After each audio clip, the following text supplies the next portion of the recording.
ரசனையை நாம் கூட்டிக் கொள்ளலாமா? கொஞ்சம் கொஞ்சம் கூட்டிக் கொள்ளலாம். ரசனையை கூட்டிக் கொள்ளலாம்.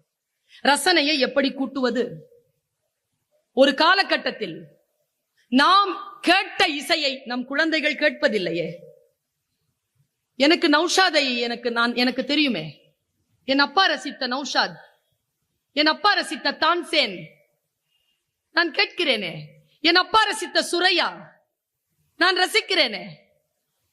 ஆனால் நான் ரசித்த டிஎம்எஸ்ஐ என் பையன் ரசிக்க மாட்டேன் என்கிறானே. நான் ரசித்த சுஷீலா, நான் ரசித்த ஜென்சி, நான் ரசித்த ஜானகி, நான் ரசித்த வாணி ஜெயராம் என் பையனுக்கு தெரியலையே.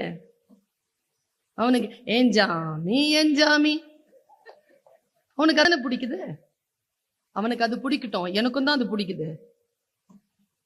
ஆனால் எனக்கு அதுவும் பிடிக்கிறது, இதுவும் பிடிக்கிறது. இவர்